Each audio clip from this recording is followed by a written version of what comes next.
ચાંદીપુરા વાયરસને લઈને ઇન્ફેક્શન સ્પેશિયાલિસ્ટનું મોટું નિવેદન સામે આવ્યું। તેઓના કહેવા મુજબ ચાંદીપુરા વાયરસથી કોઈ દવા કે વેક્સિન નથી। જે કેસ નોંધાય છે તેમાંથી 50% લોકોના મોત નીપજે છે। ઇન્ફેક્શન સ્પેશિયાલિસ્ટના મત મુજબ મોટા સમૂહમાં વાયરસ ફેલાવવાની સંપૂર્ણપણે શક્યતા છે।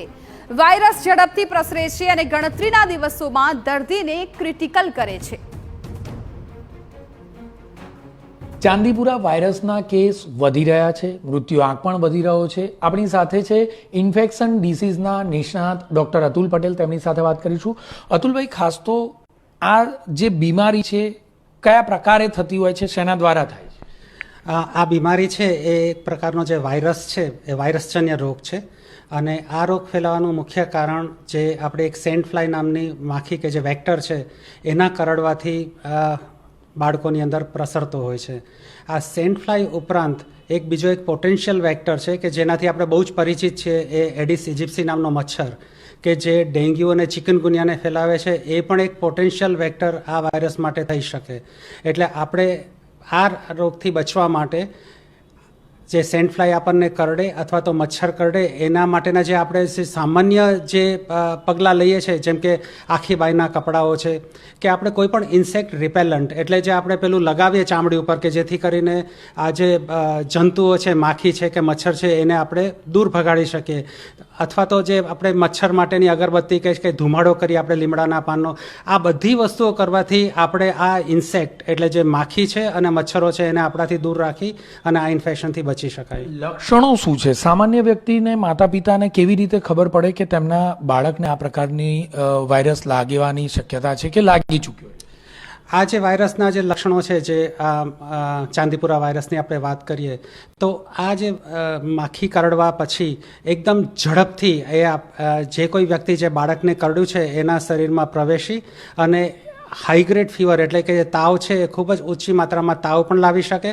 અને આ વાયરસની જે એક ખાસિયત છે કે જે આપણે એની જે કહેવાય કે જે ઓર્ગનને ઇન્વોલ્વ કરવાની એ ખાસિયત છે કે એ સીધો મગજની અંદર પ્રવેશ કરી અને મગજના કોષોને ઇન્ફેક્શન લાવી દે છે। એટલે દર્દીને તાવની સાથે સાથે જે હાથ પગ દુખવા, માથું દુખવું, એમાં જે માથાના દુખાવાનું જે લક્ષણ છે એ ખૂબ જ પ્રોમિનન્ટ હોઈ શકે અને માથાના દુખાવાની સાથે દર્દીને જે મગજમાં જે પ્રેશર વધે છે એની સાથે એ ઉલટીઓ કરવાનું ચાલુ કરી દેશે અને એ ઉલટીઓ છે એ મગજનું પ્રેશર વધવાથી થતી હોય। એટલે જો બાળકને ભારે તાવ આવે, હાથ પગના દુખાવા સાથે માથાનો દુખાવો ખૂબ જ પ્રોમિનન્ટ રહે અને એની સાથે ઉલટીઓને બધું કરવાનું ચાલુ કરે તો આપણે તરત જ ચેતી જવું જોઈએ કે દર્દીને આ ચાંદીપુરાના લક્ષણો હોઈ શકે છે। ચાંદીપુરા ગંભીર કેટલો છે? મહામારીનું સ્વરૂપ લઈ શકે તેમ છે? એક માસમાં બહુ વધુ પડતા લોકોને તે અસર કરી શકે ખરું? આ જે ચાંદીપુરા વાયરસ છે એ ગંભીર એટલા માટે છે કેમ કે આપણી પાસે આ વાયરસને સારવાર કરવા માટેની જે આપણે એન્ટીવાયરલ ડ્રગ્સ કહીએ કે વાયરસને મારી શકવા માટેની જે દવાઓ છે એવી કોઈ આપણી પાસે અત્યારે દવાઓ નથી। એટલે કોઈ પણ વ્યક્તિને આ ઇન્ફેક્શન થાય તો એ એન્ડલેસલી એટલે દર્દીના શરીરમાં એ ફટાફટ પ્રોગ્રેસ થઈ અને ઓર્ગન્સ એટલે આપણું જે મગજ છે એને નુકસાન કરી અને દર્દીનું મૃત્યુ કરી શકે। આ વાયરસનો જે મૃત્યુનો દર જે અત્યાર સુધી જે આપણી પાસે જે માહિતી છે એમાં 50%થી પણ વધારે છે। એટલે આપણે આને આ બીમારીને ખૂબ જ ગંભીરતાથી લેવી જોઈએ, કેમ કે જો બાળકને થશે તો આપણી પાસે એની સારવાર કરવા માટે કોઈ એન્ટીવાયરલ દવાઓ નથી અને મૃત્યુનો દર ખૂબ જ વધારે છે।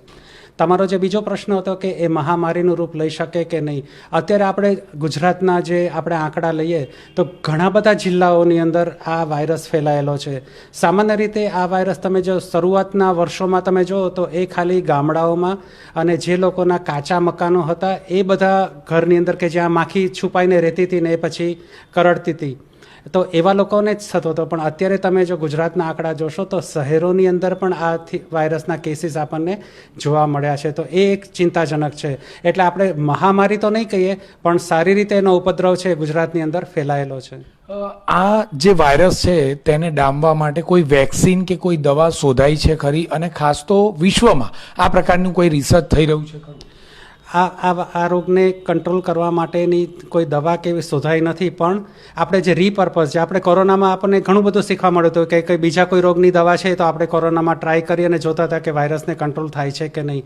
તો આવી જે રીપર્પઝ મેડિસિન્સ છે, 2-3 મેડિસિન્સના થોડા અભ્યાસ થયેલા છે આ ચાંદીપુરા વાયરસની સારવાર માટે. સેન્ડ ફ્લાય થી જે આ ફેલાતી હોય છે, તો સેન્ડ ફ્લાયને મારી નાખવા અથવા તો તેને ડામવા માટે સામાન્ય જે દવાઓ આવે છે તેનો છંટકાવ કરવાથી તે મરી જતી હોય છે કે કેવી રીતે તેનાથી બચી શકાય? સામાન્ય વ્યક્તિ કેવી રીતે કઈ દવાઓ છાંટીને તેનાથી બચી શકે? આપણે જે સામાન્ય રીતે જે કીટકનાશકો દવા જે વાપરીએ છીએ, આપણે જે માખી અને મચ્છરને કંટ્રોલ કરવાની, એ બધી જ દવાઓ મને એવું લાગે છે કે આની અંદર આપણે ઉપયોગમાં લઈ શકાય. અને એ ઉપરાંત આપણને માખી કે મચ્છર કરડતા અટકાવવા માટે જે સામાન્ય આપણે જે ડેન્ગ્યુ માટે જે સમજ્યા છીએ કે આખી બાયનો શર્ટ પહેરવાનો, અને હા એક વસ્તુ તમને ખાસ કહેવાની કે આ જે સેન્ટ ફ્લાય અને એની એક્ટિવિટી છે સવારના સમયમાં મેક્સિમમ હોય છે, એટલે આખા દિવસમાં જો આપણે સવારના સમયમાં જો ધ્યાન રાખીશું તો એ આપણને કરડશે કે એની પેલી ઓછી થશે. એટલે જે ડેન્ગ્યુ માટે જે આપણે પ્રિકોશન્સ લઈએ છીએ, મને એવું લાગે છે કે એ જ લેવા જોઈએ, અને કીટકનાશક જે દવાઓનો છંટકાવ જે આપણે કરીશું તો એનાથી પણ આપણને ફાયદો થશે. લીમડાનો ધુમાડો કેટલો અસર કરે? આ બધી વસ્તુ છે એ આપણને એ સારી ઘરગથ્થુ કહેવાય, નજીકમાં અવેલેબલ પણ હોય, સસ્તી પણ કહેવાય, અને એ સારી રીતે આ બધા કીટકોને ત્યાંથી ભગાડી શકે.